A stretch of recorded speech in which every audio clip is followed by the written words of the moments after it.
3-0 से मात खाने के बाद पाकिस्तान की लड़कियां कहती हैं कि चच्चा हम इस टूर्नामेंट से बाहर होने वाले हैं। नकवी भी लाइक आ रहा हूँ मैं आ रहा हूँ, चिंता मत करो, ट्रॉफी हमारे ही घर जाएगी। तूने चोरी किया ना।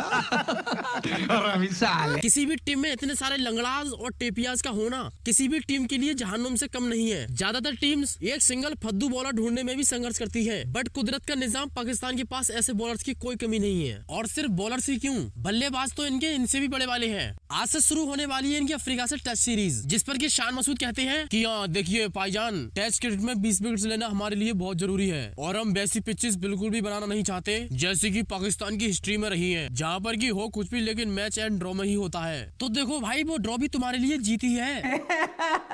फिर तुम कहते हो कि हमारे घोड़े लगते हैं। काउंटी क्रिकेट तुम्हारा ऐसा है कि अगर हारिस टैपिया बैटिंग करने आ गया तो वो भी सेंचुरी बना दे। काउंटी क्रिकेट में तुम 500 रन टांग रहे हो। भाई जब तुम सेना कंट्रीज में खेलने के लिए जाते हो या फिर सेना कंट्रीज तुम्हारे देश में खेलने के लिए आती है तो वही लोग तुम्हारी उल्टी करके ले लेते हैं। बट भाई खुशी की बात इसमें यह है कि फाइनली आज अपने बाबर आजम की एंट्री होने वाली है। मतलब कि अगले 1 आध महीने तक मुझे भी और तुम लोगों को भी एंटरटेनमेंट का फुल डोज मिलेगा ही मिलेगा। बैटिंग के साथ में नहीं, ना ना ना ना ना, अपने बाबर की उल्टी सीधी हरकतों को लेकर। सच बताऊं तो यार तुम ट्रोल किसी को भी कर लो, बट जो मजा बाबर और रिजवान को ट्रोल करने में आता है वो और किसी में कहा।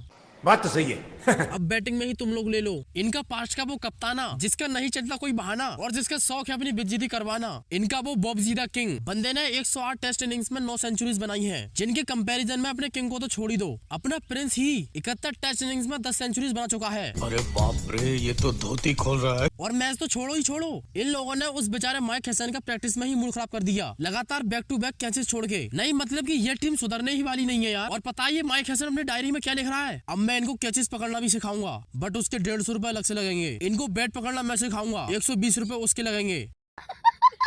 सीरीज के लिए इनको फोटोशूट तो हुआ था ये, पर माइक हसन ने तो पहले से ये बनाकर रख लिया अपने पास। चलो तुम लोगों को एक राज की बात बताते हैं। तुमको पता है कि उस दिन एशिया कप जीतने के बाद में अपने सभी बंदे लोग ट्रॉफी जीतने के बाद सेलिब्रेट कर रहे थे, बट अपने पांडु पुत्र जैसे कि हमारे खेत की मेड़ों पर अपने लोकल आशिक लोग गुफ्तगू करते हैं, कुछ उसी स्टाइल में पांडु पुत्र पोडियम पर गुफ्तगू कर रहे थे। तो अब तुम समझ गए कि वो आखिर गुफ्तगू थी क्या?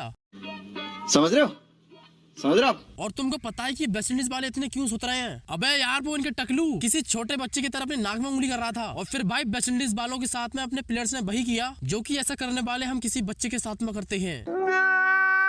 और यार तुम लोग कुछ भी कहो, बट ये इंडिया के लिए टेस्ट क्रिकेट में नंबर 4 बहुत खास है, क्योंकि जो भी इस नंबर पर खेलेगा वो कभी आपको डिसअपॉइंट कर ही नहीं सकता। फिर चाहे वो अपने गॉड सचिन तेंदुलकर हो, अपने किंग विराट कोहली हो, या फिर अब अपने प्रिंस शुभमन गिल हो। नहीं अब तुम लोग खुद ही देखो, नंबर 4 पर खेलने से पहले और कैप्टनसी से पहले अपने गिल भाई के एवरेज 35-34 पर ही अटक रहा था, और एक साल अभी पूरा भी नहीं हुआ कि अब उनका एवरेज 43 पर पहुंच गया। और वेस्ट इंडीज से अगर 2-3 टेस्ट मैच और पड़ जाएं तो हो सकता है कि ये 50 के पार भी चला जाए। और यार जिस राह पर विराट कोहली और रोहित शर्मा के फैंस चलते थे, बीसीसीआई ने अपनी उसी परंपरा को फॉलो करते हुए गिल और जयसवाल के फैंस को उसी राह पर डाल दिया है। जिस राह पे तुम चल रहे हो बेटा, एक दिन पूरी तरह फंसोगे। पता है ये नॉइसी लोग क्या कह रहे हैं कि जयसवाल की इंस्पिरेशन तो रोहित शर्मा है ही, और गिल ने रन आउट करने की कला विराट कोहली से सीख ही ली। नहीं भैंस क्या कहना क्या चाहते हो तुम लोग? नहीं अपने चीकू भैया रोहित शर्मा को हर बार रन आउट ही कराते थे क्या? नहीं मतलब कि जब इतने बड़े बड़े मैचेस चलते हैं तो छोटे छोटे रन आउट हो ही जाते हैं। अब ऐसे में तुम अपनी कुछ विचित्र पोते पाती करते जा रहे हो। और कुछ लोग पता है क्या कह रहे हैं कि भाई यार शुभमन गिल को रन आउट होना चाहिए था, क्योंकि उसके पास में 3-3 फॉर्मेट है और जयसवाल के पास में बेचारे के एक ही है। नहीं यार बेन स्टोक्स, मेरी बुद्धि में ये बात नहीं आ रही है। अब क्या रन आउट भी फॉर्मेट देख के हुआ करेंगे? फिलहाल मैं अपने जयसवाल भाई का कहना है कि अगर मैं टेस्ट क्रिकेट में अच्छा करूंगा तो मेरा ओडीआई टीम में सिलेक्शन हो सकता है। हर्षित राणा भी लाइक जैसू टेक्निक ही गलत है तुम्हारी। जैसू भाई टेस्ट में अच्छा करते रहो, अच्छी बात है, बट बेन का स्टोक्स इतना भी अच्छा मत कर देना कि बस टेस्ट के चेतेश्वर पुजारा ही बनकर रह जाओ।